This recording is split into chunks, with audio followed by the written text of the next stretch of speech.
하나님이 주시는 은혜와 평강이 여러분과 함께 하기를 빌었던 그 사도 바울의 마음으로 우리 함께 나눴었거든요. 한번 옆에 분들하고 한번 인사해 볼까요? 주님 주시는 은혜와 평화가 함께 하시기를 빕니다. 여러분, 우리가 소위 은혜 받았다, 은혜 안에 있다, 그리스도 안에 있다, 이런 것의 표현은 그 은혜를 받으면 사람이 좀 더 좋아지죠. 나아집니다. 좋은 가치, 좋은 생각, 좋은 마음을 품고 살아가게 돼요.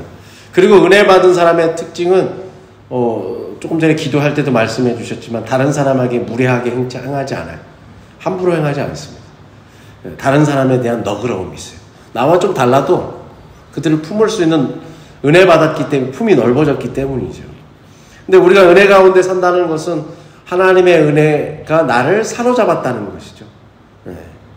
평화도 마찬가지죠. 평화는 평강하면 그냥 우리 내면의 어떤 마음이 평온한 상태를 이야기하지만 평화라는 것은 사람과 사람 사이 관계에서 비롯되는 거죠.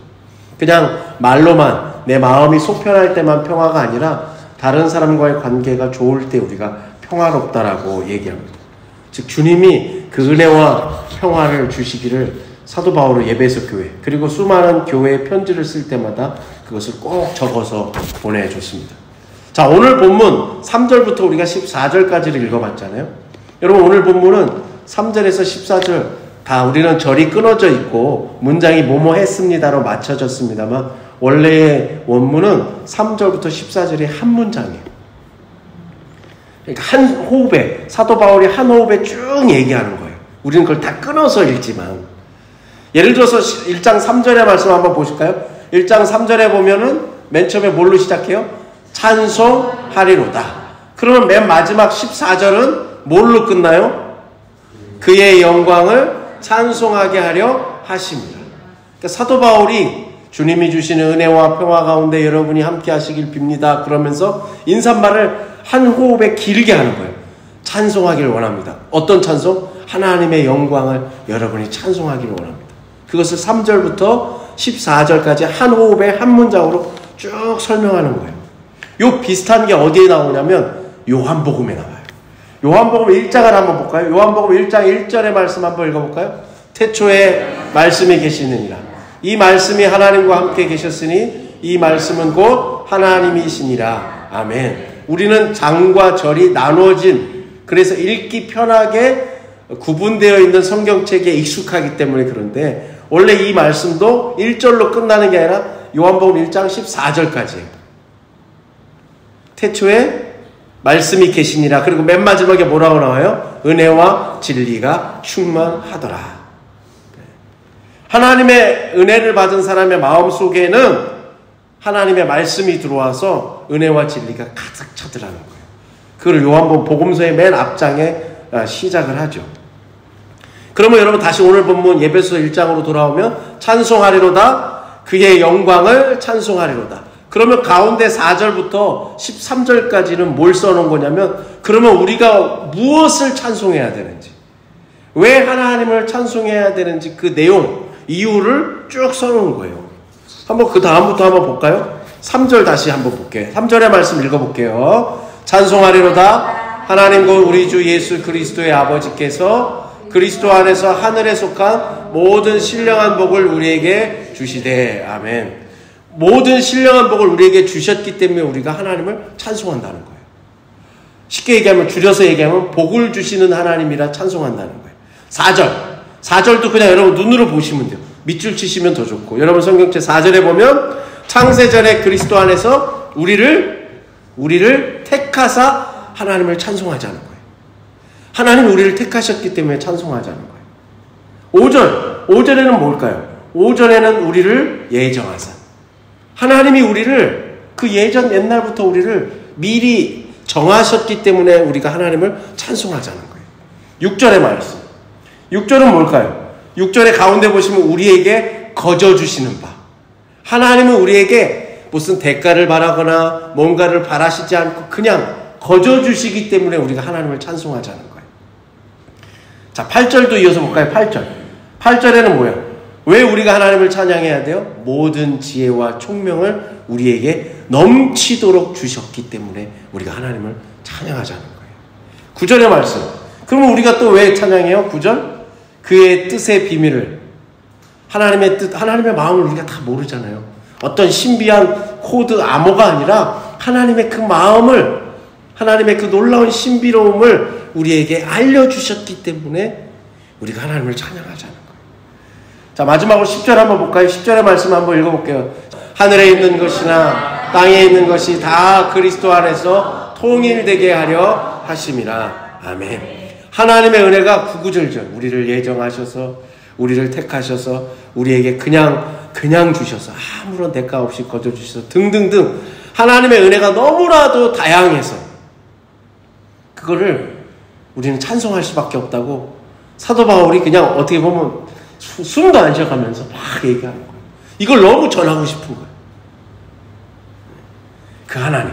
그러면서 뭐라 그래요? 하나님은 어떤 하나님이냐? 하나님을 그냥 부르지 않고 3절의 말씀에 보면 하나님은 바로 3절의 말씀에 다시 보면 우리 주 예수 그리스도의 아버지라고 얘기하죠. 하나님은 어떤 분이세요? 예수 그리스도의 아버지세요. 우리가 믿는 하나님은 그냥 나에게 뭐 해주신 하나님, 어떤 내 마음에 드는 하나님이 아니라 내가 구원받았다고, 나를 위해서 십자가를 지셨다라고 우리가 믿음으로 고백하는 그 예수 그리스도를 보내신 아버지, 그리고 그분의 하나님이 바로 우리의 하나님이시라는 거죠. 여러분, 그것을 우리에게 얘기하고 있습니다. 여러분, 하나님은 우리가 얼마나 사랑하시는지 우리가 그 예수 그리스도를 이 땅에 보내심으로써 그 사랑을 깨닫게 되는 거죠. 하나님이 세상을 이처럼 사랑하사 독생자를 주셨으니 이는 저를 믿는 자마다 멸망치 않고 영생을 얻게 하려 하심이라. 요한복음 3장 16절의 말씀처럼 사랑해서 보내주신 거예요. 예수님이 이 땅에 오시고 예수님이 우리를 위해서 십자가 지셨다는 게 뭐 고귀하고 종교적 신비 뭐 이걸 뛰어넘어서 그거 자체가 하나님이 우리를 얼마나 사랑하시는지를 보여준 증거라는 거죠. 그래서 예수님도 이 땅에 오셔서 요한복음 14장 24절에 보면 한번 말씀 한번 볼까요? 요한복음 14장 24절에 보면 뭐라고 그래요? 내가 하는 말은 그냥 내 말이 아니라는 거예요. 내 주장이 아니라 나를 보내신 누구의 말씀이니라? 아버지의 말씀입니다. 내가 지금 입 밖으로 너희들과 함께 예배를 드리면서 복 있는 자는 마음이 가난한 자는 복이 있나니 이런 말씀을 전하시는 건 내 말이 아니라는 거예요. 내 주장이 아니라는 거예요. 내 생각이 아니라 나를 보내신 하나님의 말씀이라는 거예요. 그러면 그 하나님의 말씀, 즉 우리가 하나님과 동행하게 되고 하나님과 함께하게 되고 하나님과 가까워지고 하나님을 굳건하게 믿기 시작하면 뭐가 달라지느냐? 예수님이 그것을 자신의 인생으로 보여준 거예요. 병든 사람이 어떻게 돼요? 치유함을 받아요. 하나님과 가깝게 있으면 마음속이 심란해서 오늘날로 말하면 정신병, 막 마음속에 소위 말하는 귀신이 들린 사람은 어떻게 돼요? 귀신을 내쫓아줘요. 마음의 평화를 얻어요. 하나님과 동행하는 사람은 어떻게 돼요? 소외된 인생을 살았는데 그의 삶 가운데 주님께서 그의 벗이 되어주세요. 마음의 힘을 잃어버서 살아갈 힘이 없고 맨날 우울함에 빠져있고 공황장애를 얻고 살아갈 힘, 무력함 속에 살아가는 그 사람이 하나님과 함께하게 되면요, 하나님이 그를 살아갈 힘을 줘서 일으켜 세워주세요. 부활의 주님이 그걸 보여준 거예요. 예수님의 여러분 복음서의 내용이 그 옛날 2000년 전에 유대 땅에 오시고 이스라엘 땅에 오셨던 어떤 종교적으로 신비하고 탁월한 능력의 어떤 초인과 같은, 요즘으로 말하면 영웅, 어벤져스라고 그러네? 그런 분이 아니라 하나님과 가까이 지내고 하나님의 뜻대로 살려고 애를 쓰고 믿음을 갖게 되면 그의 삶이 어떻게 달라지는지를 예수님이 몸소 우리에게 보여주셨다는 말이죠. 그러면 여러분 오늘날도 마찬가지죠. 저도 여러분, 제가 우리 집사님 위해서, 우리 사도 바울이 그랬잖아요. 에베소에서 말씀을 전할 때 사도 바울의 손수건을 병자에게만 얹어도 어떻게 됐어요? 나았잖아요. 저도 그랬으면 좋겠는데 여러분, 저한테는 그런 능력이 없어요. 그러나 하나님이 함께 하시면 여러분 병은 안 나도 우리의 마음속에 평화를 주시고 우리의 마음속에 여러분 감사가 넘치는 아름다운 은혜를 더해 주실 줄로 믿습니다. 그러니까 하나님의 뜻대로 살려고, 그게 다른 말로 하면 하나님을 잘 믿어도 하나님의 기도를 드리고 하나님의 말씀을 가까이 하고 이러면 의도하지 않아도 저절로 우리가 예수님을 닮아가는 인생, 나의 삶을 통해서 하나님의 역사하는 인생으로 달라진다는 거죠. 여러분, 그게 뭐가 달라지는 거예요? 우리의 생명이 풍성해지는 거예요. 그냥 말라 비틀어진 가뭄을 맞은 흙바닥과 같은 인생이 아니라 그냥 죽지 못해서 근근히 살아가는 인생, 여전히 염려와 근심 속에 스트레스 받으면서 살아가는 인생이 아니라 예수님이 나와 함께 하심으로 내 생명이 풍성해지는 거예요. 왜요? 예수님은 생명이시잖아요. 내가 곧 길이요 진리요 생명이니 나로 말미암지 않고는 아버지께로 올 자가 없느니라. 예수님과 함께하면 내가 생명이 풍요로워지는 거예요. 비록 내 눈에서 레이저는 안 나가고 내 손에서 놀라운 신비로운 능력은 없어도 내 삶이 달라지는 거죠. 여러분, 반대로 말해서 우리가 여러분 믿음이 있다고 하면서도 교회를 다니면서도 누군가에게 모욕적인 말을 해요. 막 가시돋친 말을 해요. 그럼 반대로 말하면 그 사람의 생명을 풍성하게 만드는 게 아니라 그 사람의 생명을 빼앗는 거예요. 그 사람이 살아갈 기운을 막는 거예요. 여러분, 우리는 늘 마음속에 머릿속에 이걸 생각하면서 말할 때도 조심하고 표정을 질 때도 한 번 더 생각해보고 마음을 쓸 때도 다른 사람을 헤아릴 수 있어야 돼요. 한번 잘 생각해보세요. 지난 일주일 동안 나의 말과 행동이 다른 사람의 생명을 복돋았는지 아니면 다른 사람의 생명을 위축시켰는지 아마 우리 스스로 그 답이 나올 겁니다. 여러분, 지난 세월 어떻게 사셨든지 오늘 주일을 기점으로 다른 사람의 생명을 위축시키는 사람이 아니라 복돋는, 다른 사람의 생명을 풍성하게 만드는 아름다운 믿음의 사람들 다 되시길 간절히 축복합니다. 여러분, 하나님이 신령한 복을 주셔서 찬송하자고 그랬어요. 신령한 복이 뭘까요? 우리가 건강한 거, 내가 물질적으로 좀 풍요로운 생활을 하고 우리의 자녀들이 잘 되는 거, 우리의 사회가 좀 더 안전한 사회가 되는 거, 내가 좀 출세하는 거, 성공하는 거, 이것도 다 복이에요. 그런데 신령한 복은 뭐예요? 성령님이 주시는 복이에요. 성령님이 주시는 복이에요. 여러분은 어떤 복을 누리고 싶으세요? 저는 여러분 좀 더 이렇게 목회를 하게 되고 나이가 들어가니까 또 하나님 은혜로 살다 보니까 제가 바라는 복은 뭐냐면, 하나님, 제가 조금 더 괜찮아져서 저와 함께하는 제 주변에 우리 가족, 제 와이프부터 시작해서 제 가족들, 그리고 우리 교우들, 제 주변의 사람들이 좀 더 나은 사람들, 따뜻한 사람들, 좀 더 괜찮은 사람들, 거기에 제가 조금 영향을 끼칠 수 있는 사람이 됐으면 좋겠다. 그게 저한테는 신령한 복인 것 같아요. 여러분, 신령한 복은 우리가 바라는 소원을 이루는 것이 아니라 성령님께서 우리에게 주시는 복입니다. 우리가 있을 때 내 삶에 나와 관계를 맺고 있는 가족, 직장의 동료, 아니면 여러분 교회에서 함께 예배드리는 사람들이 나를 통해서 어떠한 평화를 누리고 있는지가 여러분 거기에서 답이 나오겠죠. 신령한 복을 받는 사람은 어때요? 하나님의 마음을 헤아리는 사람이죠. 하나님의 마음을 헤아리는 것처럼 여러분 큰 복은 없습니다. 때때로 다른 사람들이 내 마음을 헤아려 줄 때 여러분 그때 우리가 큰 위로도 받고 힘도 받잖아요. 마찬가지로 우리가 하나님의 마음을 헤아릴 수 있을 때 그게 신령한 복 아니겠습니까? 한 주간 하나님의 마음을 알아차리는 저와 여러분 되시길 간절히 축복합니다. 신령한 복을 언제 누리는 거예요?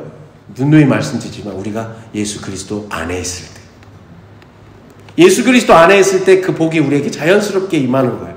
교회만 열심히 다닌다고 되는 게 아니라 교회를 열심히 다녀도 여러분 그렇지 못한 사람들이 얼마나 많아요. 하나님의 영광을 가진 사람들이 얼마나 많아요.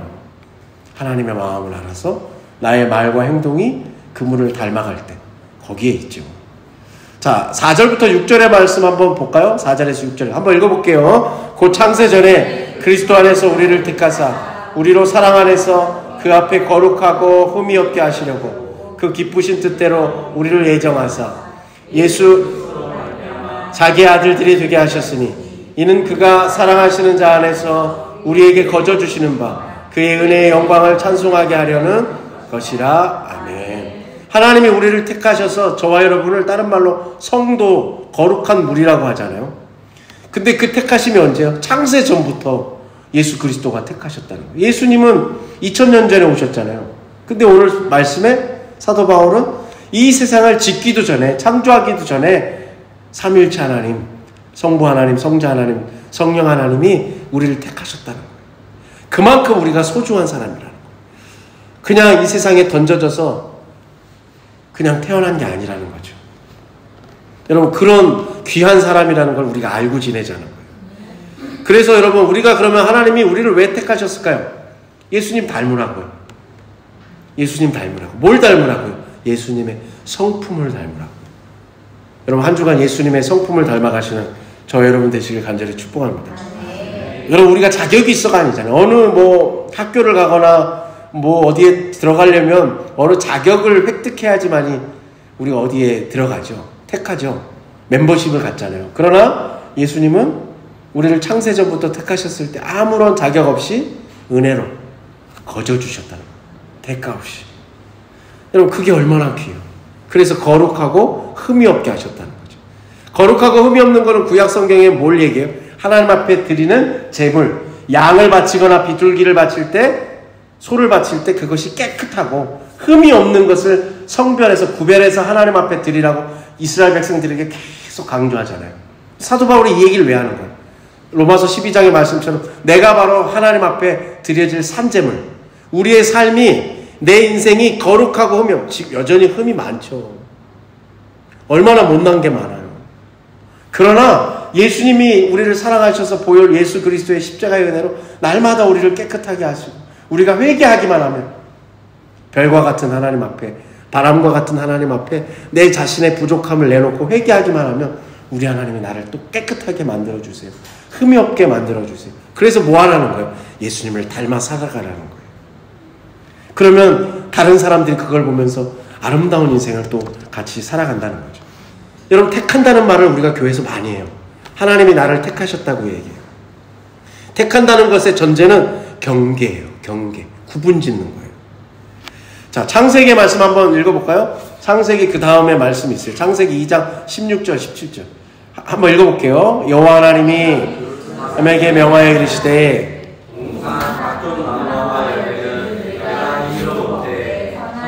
알게 하는 나무의 열매는 먹지 말라. 내가 먹는 날에는 반드시 죽으리라 하시니라. 아멘.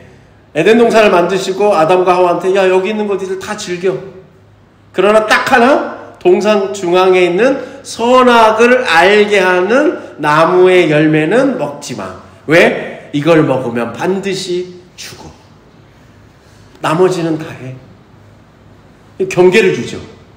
여러분, 율법에 우리 구약 성경의 말씀을 보면 뭐뭐 하라, 뭐뭐 하지 마라가 있어요. 뭐뭐 하라가 248개요. 하지 말라가 365개요. 합쳐서 613개예요. 하지 말라가 좀 더 많아요. 이게 뭐예요? 경계를, 구분을 지어주는 거예요. 성도의 삶은 뭐뭘 해도 돼. 그러나 뭐뭐는 가급적 하지 마. 그렇게 함으로써 우리에게 어떤 길을 걸어가야 될지를 가이드 안내해 주는 거죠. 여러분, 좋은 지도자가 어떤 지도자예요? 역량이 뛰어난 사람도 있지만 일을, 자유를 많이 줘요. 예를 들어서 우리 집사님한테는 우리 샬롬 찬양단을 이렇게 해주세요. 우리 권사님한테는 예를 들어서 김용자 권사님한테 우리 교회 안에 화분 요렇게 해주세요. 그럼 권사님 이 화분을 뭘 놓을지 계절에 따라 무슨 꽃을 할지 그럼 권사님 마음대로 하세요. 자율권을 줘요. 대신에 뭘 해줘요? 그러나 뭐뭐는 안 돼요. 요런 건 가급적 절기 때는 뭘 해주세요. 어떤 그 선을 딱 가이드를 해주는 거, 그게 중요하단 말이죠. 그냥 나 몰라라고 알아서 해라. 우리 말 중에 알아서 해라는 말 있죠. 그거만큼 무책임한 말이 없어요. 목사님 이거 어떻게 해야 돼요? 아유, 집사님 알아서 하시죠. 저는 편해요, 말하기. 반대로 여러분이 저한테 목사님 알아서 하세요. 그거만큼 제가 어디까지 알아서 해야 됩니까? 그렇죠?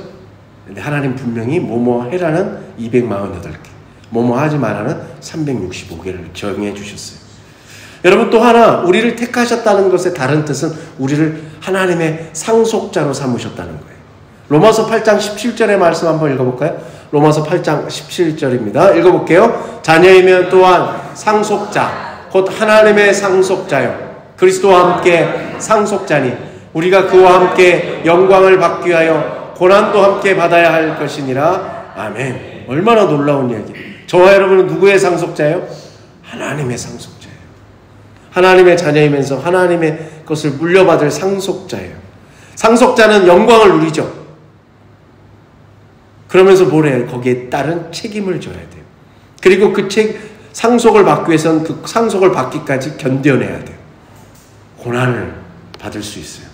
여러분, 우리를 택하시고 예정하신 까닭은 다른 데 없어요. 6절에 보면 그의 은혜의 영광을 찬송하게 하려 하심이라고 그랬어요. 하나님이 우리를 얼마나 다양하게 사랑하시는지를 우리가 찬송하기 위해서 우리를 예정하시고 택하셨다는 거예요. 여러분이 왜 예수를 믿게 됐어요? 여러분이 왜 오늘도 주일날 교회 나오셔서 하나님 앞에 이 시간에 여러분 예배드리고 있어요? 우리를 택하신 그 하나님의 은혜와 영광을 찬송하기 위해서 이 자리에 나온 줄로 믿습니다. 그래서 우리가 세례 받을 때 100개의 조항이 있는데 첫 번째 뭐예요? 사람의 으뜸됨이 뭡니까? 하나님을 영화롭게 하는 거다. 그게 다른 말로 하면 뭐예요? 하나님을 기쁘시게 찬송하게 하기 위해서. 그게 우리가 사는 목적 1번이라고 세례교육의 첫 번째에서 우리가 배우잖아요. 근데 우리가 다 옛날에 배웠음에도 불구하고 그 첫 번째가 제일 중요한 건데 자꾸 놓치고 살아요. 예배 순서가 이렇게 해야 된다는 둥, 뭐 악기는 여기다 놔야 된다는 둥, 뭐 직분은 어떻게 해줘야 된다는 둥, 밥은 뭘 먹어야 된다는 둥. 거기에는 그렇게 우리가 심혈을 기울이죠. 그런데 정작 하나님을 찬송하는 데는 우리가 그렇게 마음과 정성을 다 쏟지 않아요. 사도 바울이 에베소 교회에 보내는 편지의 맨 앞에서 인사를 하면서 한 달음에 한 호흡에 길게 쭉 얘기하면서 뭐 우리가 하나님의 은혜가 얼마나 크고 다양한지를 알고 찬송하는 것부터 시작해야 된다는 거예요. 두란노 서원에서 무려 2년 동안 사도 바울이 그 에베소에 있는 이방인들과 유대인 몇몇하고 교회를 시작한 거잖아요. 그게 두란노 서원이잖아요. 처음에 해당해서 했다가 쫓겨났잖아요. 그때 나중에는 여러분 막 도망 다니잖아요. 사람들이 사도 바울 죽이겠다고 달려드니까. 그 사도 바울과 함께 했던 사람은 붙잡혀서 모진 매도 맞았잖아요. 그런데도 그들이 믿음을 포기하지 않았던 이유는 뭐예요? 나를 예정하시고 택하셔서 나에게 놀라운 은혜와 구원의 사랑을 베풀어 주신 그 하나님을 만났기 때문이죠. 자, 오늘 에베소 1장 7절의 말씀 이어서 한번 볼까요? 에베소 1장 7절입니다. 우리는 그리스도 안에서 풍성함을 따라 그의 피로 말미암아 속량 곧 제사함을 받았느니라. 아멘. 속량은 몸값을 대신 치르고 마치 종살이했던 종이 자유인이 되는 것과 똑같은 거죠. 죄값을 대신 예수님의 희생으로 치르고 우리가 죄의 노예가 아닌, 죄의 발목 잡힌 인생이 아닌 자유로운 하나님의 자녀가 되었다는 거예요. 여러분, 기차가 있잖아요. 요즘도 KTX 여러분 기차를 보면 맨 앞에 그것을 끄는 기차가 있죠. 기관차라고 하죠. 옛날에는 그 맨 앞에 있는 기차의 힘으로 뒤에 딸려있는 그 기차의 한 칸 한 칸 한 양들이 쫓아가는 거죠. 그래서 어떤 분은 뭐라고 표현하냐면 우리의 인생이 영과 혼과 육이 있다는 거예요.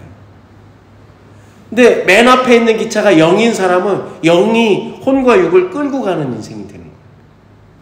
그게 소위 말하는 예수 믿는 사람, 하나님의 인도하심에 따라 사는 사람의 삶이에요. 내 인생의 기차 맨 앞이 영인 거예요. 근데 대다수의 사람은 뭐가 끄냐면 혼이 끌어요. 나쁜 게 아니에요, 여러분. 그래서 건전한 생각과 예수를 모르더라도 여러분 그런 삶으로 성실하게 살아가요. 그래서 그 혼이라는 기차가 영과 육을 끌어가요.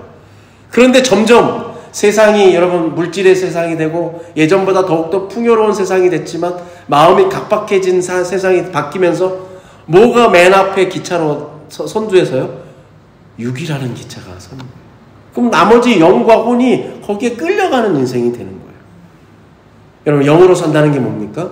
뭐 신비롭고 기도를 막 몇 시간씩 해야 되고 여러분이 뭐 방언을 해야 되고 그것도 물론 훌륭한 일이지만 영으로 산다는 것은 내가 하나님의 부르심을 받았다는 것을 믿고 거기에 응답하는 삶을 살아가는 거예요. 그러면 돼요. 그러면 우리는 부족해도 성령님이 우리를 이끌어 주실 줄로 믿습니다. 죄에서 해방된 아름다운 인생을 살아갈 줄로 저는 믿습니다. 여러분, 에베소 1장 8절에서 10절의 말씀 뒤에 읽으면 하나님이 우리가 하나님을 찬송해야 될 이유 중에 하나가 지혜와 총명이에요. 지혜와 총명을 주셔서 하나님의 뜻을 깨닫게 해주셨다는 거예요. 오늘 표현으로 하면 하나님의 비밀이에요. 여러분, 성경에 많은 내용이 있지만 우리가 다 읽는다고 해서 그게 다 깨달아지지 않죠. 하나님의 말씀을 내가 마음에 탐복할 정도로 깨닫게 해주시는 분은 누가 깨닫게 해주세요? 성령님이 깨닫게 해주시죠. 사도 바울은 그 성령님이 우리에게 지혜와 총명을 주셔서 하나님의 놀라운 비밀을 깨닫게 해주신 것도 우리가 찬송할 이유라는 거예요. 우리가 얼마나 내 경험대로 살아가려고 했어요. 내가 해봐서 알아. 이 방면은 내가 하는 대로 하면 돼. 우리가 얼마나 그런 말 많이 해요. 내가 해봤어. 근데 하나님 그걸 원하시지 않죠. 먼저 하나님께 묻기를 바라세요. 여러분, 지혜와 총명은 흡수되는 거예요. 마치 우리가 음식물을 먹으면 영양분을 우리의 세포들이 흡수하잖아요. 지혜와 총명 흡수되는 거예요. 그리고 여러분, 진리는 소화돼서 나오는 거예요.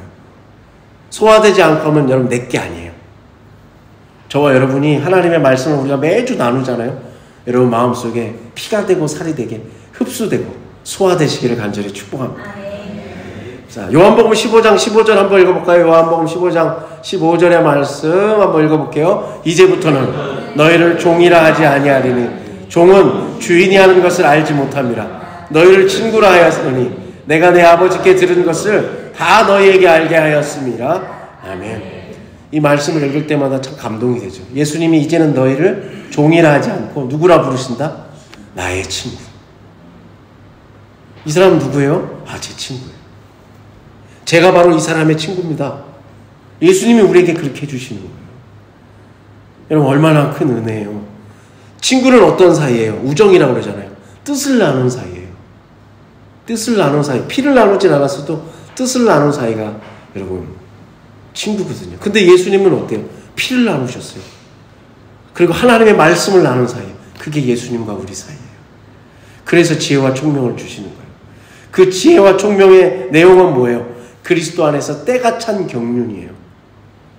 온 세상이 예수 그리스도 안에서 통일, 예수 그리스도 안에서 흡수되고 수렴되고 예수 그리스도를 통해서 역사하는 것을 우리가 알게 된다는 거예요.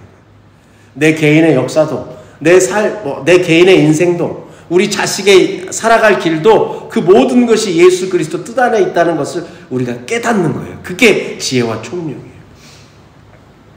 자, 11절과 12절 이어서 한번 볼까요? 에베소 1장 11절 12절 읽어보겠습니다. 모든 일에 그의 뜻의 결정대로 일하신 이의 계획을 따라 우리가 예정을 입어 그 안에서 기업이 되었으니 이는 우리가 그리스도 안에서 전부터 바라던 그의 영이 되게 하려 하심이라. 아멘. 우리는 누구라고 그래요? 하나님의 기업. 우리가 예정을 입어 그리스도 안에서 뭐가 되었다? 하나님의 기업이 되었다는 거예요. 우리를 통해서 하나님의 뜻이 펼쳐진다는 거예요. 여러분은 뭐예요? 하나님의 나라를 앞당겨서 죽어서 가는 천당이 아니라 죽어서 가는 천국뿐 아니라 우리가 이 땅에서 하나님의 나라를 앞당겨서 여기서 사는 거예요.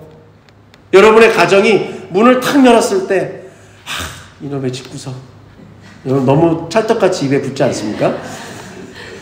한숨 푹푹 나오고. 왜냐하면 반복되는 일상 속에서 우리가 주는 참 고단함이 있잖아요. 그런데 하나님의 기업, 하나님이 우리를 예정하셔서 우리 마음속에 은혜와 평화를 주시면 뭐가 바뀌는 거예요? 우리의 삶이 변화되는 거예요. 보는 게 달라요. 내가 지금은 녹록지 않고 여전히 반복되는 수레바퀴와 같은 무거운 일상이 내 안에 여전히 똑같이 반복되더라도 하나님의 나라를 선치 땡겨서 여기서 사는 거예요.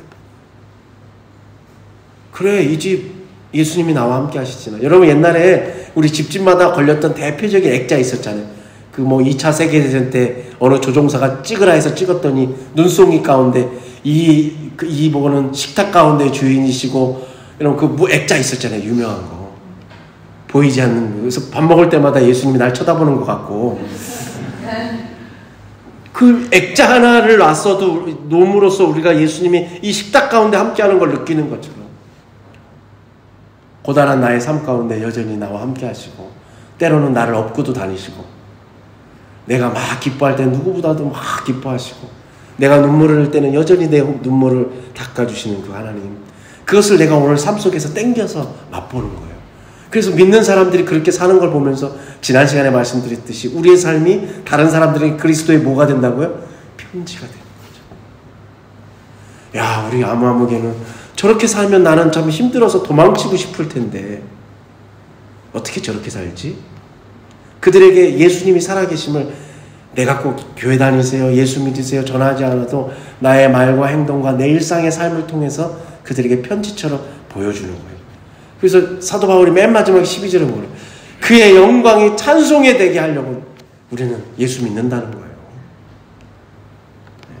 여러분 그게 중요합니다. 여러분 하나님께 영광의 찬송을 부르는 거, 우리 조금 전에도 샬롬 찬양단하고 우리 찬송 많이 불렀잖아요. 이 믿음 더 굳세라부터 많이 불렀잖아요. 찬양하라 내 영혼아. 우리가 꼭 그걸 노래로 막 목청을 높이고 화음을 놓고 큰 소리로 박수치면서 부르지 않아도 내가 맨날 내 욕심대로 내가 어떻게 잘 돼 대박 나야 될 텐데 주가가 막 삼성전자가 막 몇십만 원 해야 될 텐데 내 주식은 어떻게 되는 건가 뭘 어떻게 되는 건가 이렇게 살지 않아도 예수님 찬양 안 불러도 내 삶이 여러분 하나님의 영광을 드러내는 삶이면 우리는 여러분 하나님 앞에 기꺼이 찬송을 부르면서 사는 인생이에요. 13절과 14절 마지막으로 한번 읽어볼까요? 13절 14절입니다. 그 안에서 너희도 진리의 말씀 너희 구원의 복음을 듣고 그 안에서 또한 믿어 약속의 성령으로 인치심을 받았으니 이는 우리 기업의 보증이 되사 그 얻으신 것을 속량하시고 그의 영광을 찬송하게 하려 하심이라. 아멘. 여러분 어디에 가서 물건을 사시고 결제하시면 카드 많이 쓰시니까 결제하시면 꼭 뭘 하세요? 서명을 하시잖아요. 성령님이 인치심으로 서명하시는 거예요. 내가 바로 그런 예수님이 예정하시고 내가 바로 창세전부터 택함을 받은 귀한 존재라는 걸 성령님이 도장 찍어주시고 서명해 주시는 거예요. 내가 내 친구라는 거예요. 내가 보증한다는 거예요. 날마다 성령님이 그 인치심을 우리에게 해주셨단 말이죠. 그러면서 사도 바울이 뭐래요? 여기서 너희는 예배석 교회가 유대인도 있었고 이방인도 있었잖아요. 우리는 사도 바울이 유대인이니까 유대인을 얘기하는 거고 너희는 나를 통해서 예수 믿게 된 이방인 그리스도인을 얘기하는 거예요. 너희가 바로 그 성령께서 보증해 주시고 서명해 주시고 도장 찍어 주신 그 위대한 하나님의 자녀라는 거예요. 여러분 저와 여러분은 누구예요? 하나님이 도장 찍어 주신 성령님이 서명해 주신 귀한 존재예요. 그러니까 여러분 한 주간 힘들어도 때로는 막 속상해도 그 마음을 늘 품고 사세요. 그러면 웃을 수 있어요. 넘길 수 있어요. 우리 집사님의 말처럼 스치는 바람결에도 감사할 수 있어요. 여러분 감사는 여러분 대단한 거예요. 옆에 잔이 있잖아요. 감사하는 사람은 믿음을 가진 사람은 이 잔이 점점 작아져요. 욕심이 큰 사람은 어때요? 이 잔이 계속 커져요. 채워도 다 채워지지 않아요. 만족함이 없어요. 그러나 믿음의 사람은 잔이 어떻게 된다고요? 작아져요. 그래서 다윗의 시편 23편의 고백처럼 내 잔이 넘치나이다. 하나님이 조금만 내가 잔이 작으니까 하나님이 조금만 사랑을 베풀어 주셔도 아니 오늘 아침에 내가 눈을 뜨기만 해도 내 잔이 넘쳐서 하나님 앞에 감사해요. 내가 오늘 속이 편하고 멀쩡한 다리로 교회당 나온 것만 해도 내가 잔이 작으니까 그것도 넘쳐요. 그러니까 감사하게 돼요.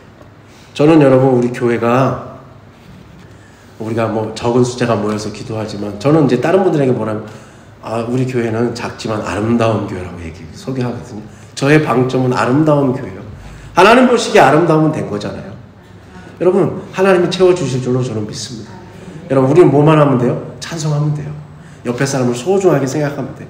여러분 한번 따라해볼까요? 나를 하찮게 여기지 말고 하나님이 예정하시고 성령님이 보증해 주신 아름다운 영광의 삶을 삽시다. 여러분 하찮은 인생 아닙니다. 영광의 삶을 사시는 저와 여러분 되시길 간절히 축복합니다. 기도할까요?